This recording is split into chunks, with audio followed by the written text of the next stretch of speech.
Friends, hi, hello, నమస్తే. చాలా రోజుల తర్వాత మళ్ళీ మీ ముందుకు రావడం జరిగింది. సో మన తెలంగాణకి సంబంధించి గ్రూప్ 1, గ్రూప్ 2, గ్రూప్ 3 అప్డేట్స్ ఒకసారి డిస్కస్ చేద్దామని చెప్పేసి అనిపించింది. అయితే ఇక్కడ గ్రూప్స్ అప్డేట్స్ అని చెప్పేసి మనము డిస్కస్ చేయబోతున్నాము. అయితే దీంట్లో గ్రూప్ 1 కేసు ఏదైతే ఉందో అది వాదనలు పూర్తయ్యాయని మీకు తెలుసు. సో తర్వాత ఇప్పుడు ఆ స్టేటస్ ఏంటి, తీర్పు రిజర్వ్ చేయబడింది అని కూడా మీకు తెలుసు. ఒకవేళ తీర్పు వస్తే కనుక ఎటువంటి అవకాశం ఉండొచ్చు అనేది ఒకసారి డిస్కస్ చేద్దాం. ఇదంతా కూడా మన డిస్కషన్ మాత్రమే. అయితే ఫ్రెండ్స్, ఇక్కడ గ్రూప్ 1 కేస్ స్టేటస్ ఏంటంటే మనకి జూలై 7th మనకి ఆల్రెడీ తీర్పు రిజర్వ్ చేయబడింది. అయితే ఇప్పుడు మనకి టీఎస్పీఎస్సీ తరఫున లాయర్, అడ్వకేట్ ఎవరైతే ఉన్నారో ఆయన ఏదైతే వాదించారో ఆ వాదనలో కొంత అసంబద్ధత, అంటే కొంత క్లారిటీ లేకపోవడం అనేది అక్కడ కనిపిస్తుంది. ఒకటి ఏంటంటే పేపర్ ఎవాల్యుయేషన్కి సంబంధించి బ్లూ ప్రింట్ ఏమైనా తయారు చేస్తే తెలుగులో చేశారా లేకపోతే ఇంగ్లీష్లో చేశారా, అది మరి మార్కులు ఎలా అలాట్ చేశారు, ఇటువంటి క్వశ్చన్లు జడ్జ్ అడిగినప్పుడు ఆయన డిఫరెంట్ సమాధానాలు చెప్పడం జరిగింది డిఫరెంట్ అకేషన్స్లో. సో అందువల్ల ఎవాల్యుయేషన్ అనేది సరిగ్గా జరగలేదా అని చెప్పేసి అందరికీ డౌట్ వస్తుంది. అయితే ఒకటే సెంటర్లో అంతమంది ఎందుకు సెలెక్ట్ అయ్యారు, కొంతమందికి మాత్రమే 500కు పైగా మార్కులు ఎందుకు వచ్చాయి అని చెప్పేసి అడిగితే అదంతా యాదృచ్ఛికము, వాళ్ళు బాగా రాసుంటారు. అండ్ ఒకటే సెంటర్లో రావడం అనేది యాదృచ్ఛికము, పక్కపక్క నెంబర్లు కూడా రావచ్చు అని చెప్పేసి ఆయన సమాధానం చెప్పడం జరిగింది. అయితే పక్కపక్క నెంబర్లు యాదృచ్ఛికంగా రావాలంటే 1, 2 లేదా 10 వస్తాయి. కానీ ఇట్లా దాదాపు 10ల సంఖ్యల్లో చాలామందికి పక్కపక్క నెంబర్ వరకు రావడం జరిగిందని చెప్పి తెలుస్తూ ఉంది. అయితే తెలుగు మీడియం, ఇంగ్లీష్ మీడియంకి సంబంధించి కూడా చాలా పెద్ద ఎత్తున దుమారం రేగుతుంది. ఎందుకంటే తెలుగు మీడియంలో సెలెక్ట్ అయిన వాళ్ళ సంఖ్య చాలా తక్కువ అని చెప్పేసి తెలుస్తూ ఉంది. ఓన్లీ 10% బిలో, అంటే దాదాపు 563 పోస్టులు ఉంటే కనుక మనకి ఒక 50 మంది దగ్గరగా సెలెక్ట్ అయ్యారు అని చెప్పేసి తెలుస్తుంది. అంతకంటే ఎక్కువ లేదు. 10% అంటే 563లో 56.3, కానీ 10% కంటే తక్కువ ఉంది, అంటే దగ్గర ఒక 50 మంది వేసుకోండి. సో అయితే ఇన్ని రకాలుగా అపోహలో లేకపోతే ఇవన్నీ నిజాలు తెలియదు, కానీ మొత్తం మీద జడ్జిమెంట్ రావడం మాత్రం మనకి పెండింగ్ డ్యూ ఉంది. అయితే ఇక్కడ జడ్జిమెంట్ పక్కన పెడితే మనకి ఒక ఊతం ఇచ్చేలాగా అంతకుముందు 2018లో జరిగిన గ్రూప్ 1 ఏదైతే ఉందో దానికి సంబంధించి ఎవాల్యుయేషన్ అనేది రిసార్ట్లో జరిగిందని, ఆ కోర్టు కేసు ఇంకా అది నడుస్తూనే ఉంది.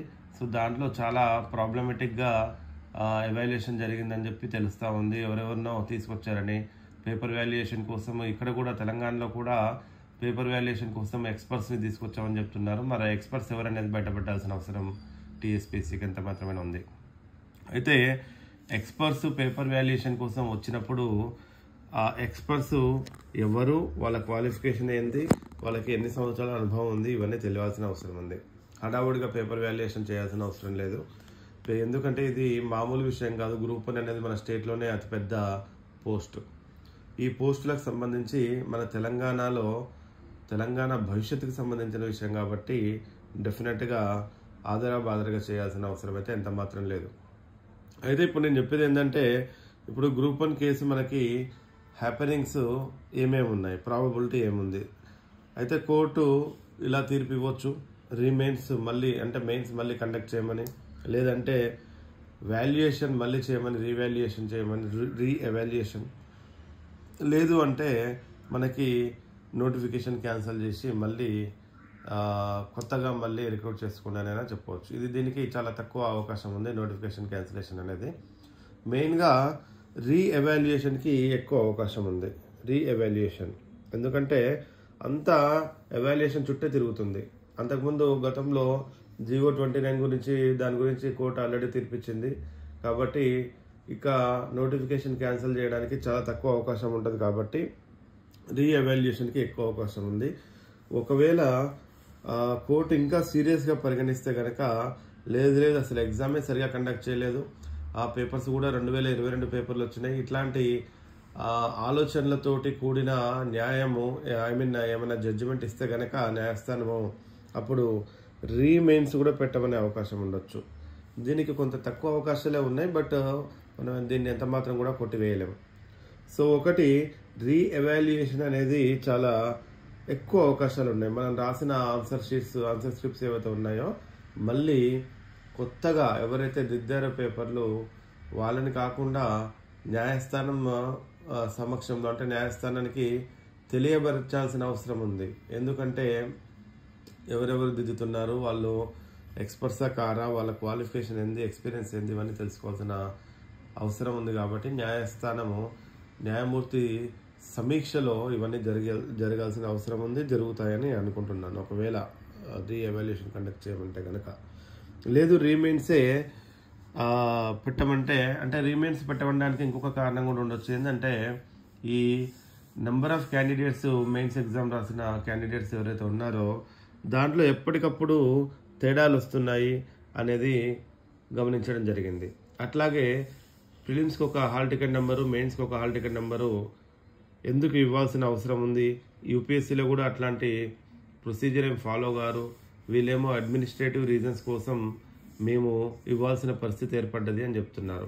ఆ అడ్మినిస్ట్రేటివ్ రీజన్స్ ఏంది అనేది మనకు తెలియట్లేదు. ఎందుకంటే యూపీఎస్సీలో అన్ని లక్షల మంది ఎగ్జామ్ రాస్తే వాళ్ళకే అడ్మినిస్ట్రేటివ్ రీజన్స్ లేకపోతే ఇక్కడ మన తెలంగాణలో ఎందుకు ఉండాల్సిన అవసరం ఉంది? ఒకటి.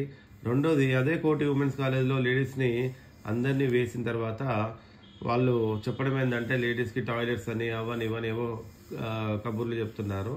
ఆ కబుర్లు మరి యూపీఎస్సీకి వర్తించదా? యూపీఎస్సీ వాళ్ళు అదే సెంటర్లో మొత్తం మిక్స్డ్ అంటే మేల్ ఫీమేల్ క్యాండిడేట్స్ని ఎట్లా వేశారు? సో ఇవన్నీ కూడా క్వశ్చన్స్. అయితే ఇక్కడ ఏంటంటే ఆదరాబాదరా అవసరం లేదు. ఇది 2022లో వచ్చిన నోటిఫికేషన్.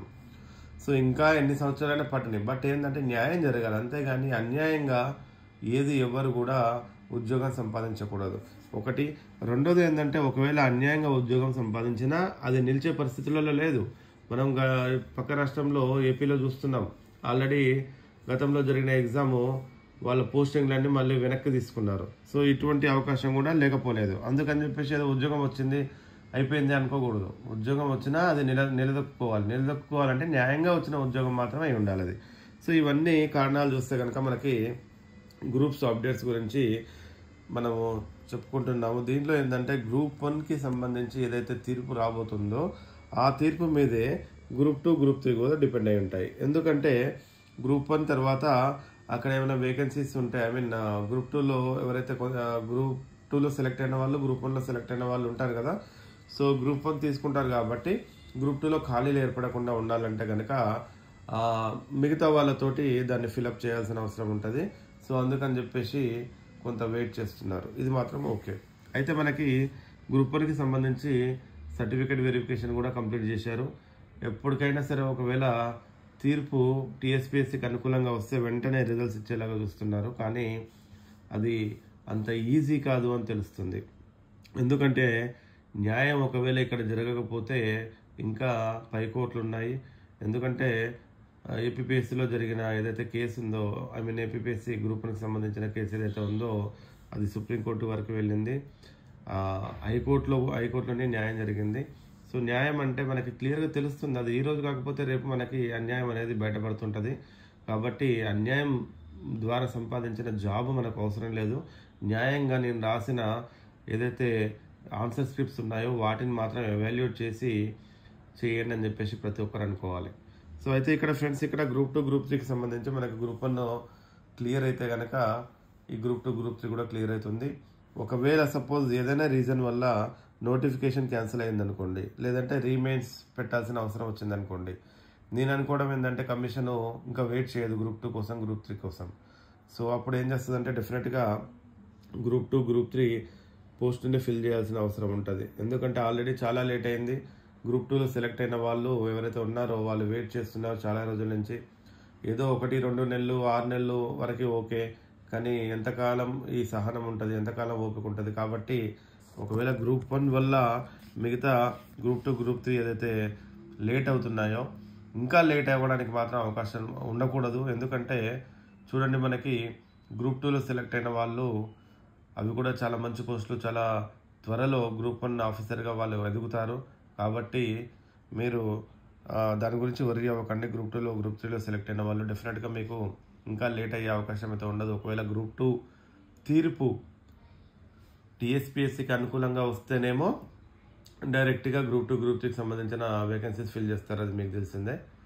ఒకవేళ తీర్పు అనుకూలంగా రాకపోతే ఆప్షన్స్ ఉన్నాయి కదా, రీమెయిన్స్, రీఎవాల్యుయేషన్, నోటిఫికేషన్ క్యాన్సిలేషన్. సో దీంట్లో మనకి రీఎవాల్యుయేషన్ అయినా, రీమెయిన్స్ కావాలన్నా, నోటిఫికేషన్ క్యాన్సిల్ చేయాలన్నా ఇవన్నీ టైం టేకింగ్ ప్రాసెస్. నాకు తెలిసి ఏంటంటే రీఎవాల్యుయేషన్ జరగాలన్నా కూడా ఇప్పుడు ఆదరబాదరగా జరిగే అవకాశం లేదు. ఎందుకంటే మళ్ళీ అనుభవస్తులైన లెక్చరర్స్ని, ప్రొఫెసర్లని వీళ్ళు రిక్రూట్ చేసుకోవాలి, దానికి టైం పడుతుంది. అండ్ న్యాయస్థానం సమీక్షలో ఉంటుంది కాబట్టి డెఫినెట్గా దీనికి టైం పడుతుంది. సో 3 నెలలు, 4 నెలలు, 5 నెలలు కూడా పట్టొచ్చు. సో అన్ని నెలలు మళ్ళీ గ్రూప్ 2 గ్రూప్ 3కి సంబంధించిన వాళ్ళు ఎవరైతే సెలెక్ట్ అయ్యారో వాళ్ళు ఆగడం కూడా మంచిది కాదు అది. సో నేను టీఎస్పీఎస్సీకి రిక్వెస్ట్ చేస్తున్నాను ఏంటంటే, ఒకవేళ గ్రూప్ 1 చాలా లేట్ అయితే కనుక గ్రూప్ 2 గ్రూప్ 3 అని ఫిల్ చేయండి. లేదంటే బ్యాక్లాగ్ వేకెన్సీస్ ఏవైతే ఉంటాయో క్యారీ ఫార్వర్డ్ కింద నెక్స్ట్ నోటిఫికేషన్లో వేయచ్చు. బట్ అట్లీస్ట్ సెలెక్ట్ అయిన వాళ్ళు జాయిన్ అవుతారు కదా. సో తర్వాత మళ్ళీ గ్రూప్ 1లో అయితే మళ్ళీ గ్రూప్ 1కి వెళ్తారు ఎవరైనా డెఫినెట్గా. బట్ అది తప్పదు మరి, ఎందుకంటే మనకి ఇక్కడ ఉన్న సిచ్యువేషన్ అట్లాంటిది. కాబట్టి నేను గౌరవ టీఎస్పీఎస్సీ చైర్మన్ని కోరేది ఏంటంటే, డెఫినెట్గా మీరు గ్రూప్ 1 కోసం వెయిట్ చేయకుండా గ్రూప్ 2 గ్రూప్ 3 పోస్టులు ఫిల్ చేయమని రిక్వెస్ట్ చేస్తున్నా. అండ్ తర్వాత నేను ఇంకోటి ఏంటంటే చెప్పేది, జాబ్ నోటిఫికేషన్స్కి రావడము ఏమైనా అవకాశం ఉందా అని చెప్పేసి మనం పరిశీలిద్దాం. అయితే జాబ్ నోటిఫికేషన్స్ రావడానికి చాలా తక్కువ అవకాశం ఉంది. బట్ కొన్ని జాబ్స్ అయితే రావచ్చు, కొన్ని జాబ్స్ రావచ్చు త్వరలో. ఒక 1 మంత్లో దగ్గర 1.5 మంత్లో మనకు ఒక 2 నుంచి 3 వేల పోస్టులు, డిఫరెంట్ పోస్టులు ఉన్నాయి దాంట్లో. సో ఆ పోస్టులు ఫిల్ చేసే అవకాశం ఉంది. సో ఆ పోస్టులు ఏంటిది అనేది మళ్ళీ ఒక వీడియోలో నేను చెప్తాను. ఎందుకంటే detailed discussions and detailed vacancies నేను చెప్తాను. ఎందుకంటే ఆ లిస్ట్ ఉంది మన దగ్గర. సో అది మళ్ళీ మనం ఒక వీడియోలో చేద్దాం, ఎందుకంటే వీడియో లెంత్ ఎక్కువైపోతుంది కాబట్టి మళ్ళీ చూద్దాము. అట్లాగే మనకి గ్రూప్ 2 గ్రూప్ 3లో ఎవరైతే సెలెక్ట్ అయ్యారో వాళ్ళందరికీ నేను ఆల్ ది బెస్ట్ చెప్తున్నాను. నా విషెస్, నా బ్లెస్సింగ్స్ కూడా ఎప్పుడు ఉంటాయి. ఎందుకంటే గ్రూప్ 2 పోస్టులు, గ్రూప్ 3 పోస్టులు కూడా చాలా మంచి పోస్టులు. మీరు ఏదో చిన్న పోస్టులను దాన్ని పక్కన పడేయకండి. అవి చాలా మంచి పోస్టులు. మీరు లైఫ్లో ఎదగడానికి చాలా అవకాశం ఉంటుంది. చాలా తక్కువ ఏజ్లో జాయిన్ అయితే కనుక మీరు గ్రూప్ 2లో గ్రూప్ 1 ఆఫీసర్గా అవ్వడానికి చాలా తొందరగా అవకాశం వస్తుంది. మీకు కొన్ని రిజర్వేషన్లను బట్టి అండ్ వేకెన్సీస్ని బట్టి, డిపార్ట్మెంట్ని బట్టి 10 సంవత్సరాల లోపు అయ్యే పోస్టులు కూడా ఉన్నాయి గ్రూప్ 1 ఆఫీసర్. సో అయితే నేను చెప్పేది ఏంటంటే, ఇది మాత్రమే కాకుండా గ్రూప్ 1కి సంబంధించి నెక్స్ట్ నోటిఫికేషన్ వస్తుందా, మరి ఎప్పుడు వస్తుంది ఏంది అంటే, నెక్స్ట్ నోటిఫికేషన్ మీద ఆశలు పెట్టుకోకండి. ఇప్పుడే మీరు గ్రూప్ 1కి సంబంధించి మీరు ఈ నోటిఫికేషన్లో ఏం జరుగుతుందో ఇది తెలియడానికే మనకి ఇంకా 6 నెలలు పట్టే అవకాశం ఉంది. ఒకవేళ జడ్జిమెంట్ కనుక అభ్యర్థులకు, పిటిషనర్స్కి సంబంధించి వాళ్ళ తరఫున వస్తే కనుక. లేదు అంటే రిజల్ట్ అయితే ఇచ్చే అవకాశం ఉంది. బట్ వెంటనే నోటిఫికేషన్ రావడం కూడా అంత ఈజీ ఏం కాదు. గ్రూప్ 1కి సంబంధించి మళ్ళీ చాలా ప్రొసీజర్ ఉంటుంది. ఇండెంట్లు తీసుకోవాలి డిపార్ట్మెంటల్ దగ్గర, ఇదంతా ప్రొసీజర్ ఉంటుంది. ఇంకా మినిమం 1 ఇయర్ పట్టే అవకాశం ఉంటుంది. సో మీరు మళ్ళీ గ్రూప్ 1 నోటిఫికేషన్ వస్తుందా అంటే క్వశ్చన్ మార్క్, దాని గురించి ఆలోచించకండి. సో ఉన్న దాంట్లో సంతృప్తి పడండి. ఓన్లీ మనకి ఇవే కాకుండా డిఫరెంట్ పోస్టులు ఉన్నాయి మనకి. లెక్చరర్స్ కానీ, లేకపోతే పోలీస్ డిపార్ట్మెంట్ కానీ, టీచర్స్ కానీ, ఇట్లా చాలా అవకాశాలు ఉన్నాయి. అవకాశాలన్నిటిని మనం యూటిలైజ్ చేసుకుందాం. ఓన్లీ గవర్నమెంట్ ఉద్యోగాలనే కాకుండా, ఎందుకంటే గవర్నమెంట్ ఉద్యోగాలు అందరికీ రావు. నేను దయచేసి పదే చెప్తున్నాను ఏంటంటే, ఉద్యోగం అంటే ఉద్యోగమే, గవర్నమెంట్ కానీ ప్రైవేట్ కానీ. సరే మనం ట్రై చేస్తాము, ట్రై చేయొద్దని నేను ఎప్పుడు చెప్పట్లేదు. ఒకవేళ వస్తే మంచిది, మనకి రాకపోతే కూడా నో ప్రాబ్లం అనుకోవాలి. ఎందుకంటే ఈ స్టేట్లో కానీ లేకపోతే మన ఇండియాలో కానీ గవర్నమెంట్ ఉద్యోగమే రావాలంటే వచ్చే అవకాశాలు అందరికీ ఉండవు కదా.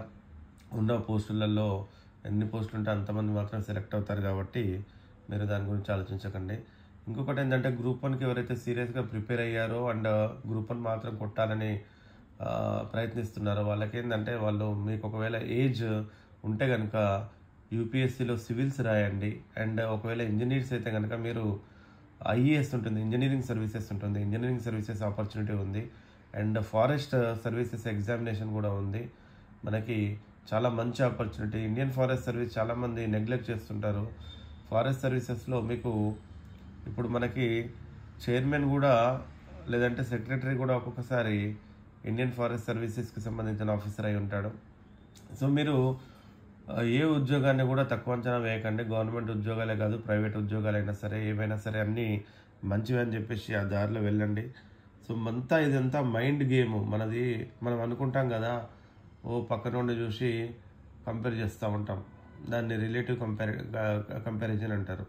సో అంటే మనకి ఎంతసేపు మన మైండ్ చెప్తుంటుంది ఏంటంటే మనం ఇంకా తక్కువలో ఉన్నాం, లేదంటే మనం ఎక్కువలో ఉన్నాం. ఇదంతా కాదు. ఒకటి మీరు సాటిస్ఫై అయ్యారా లేదా, సాటిస్ఫాక్షన్ ఉందా లేదా మీ లైఫ్లో అనేది ఇంపార్టెంట్.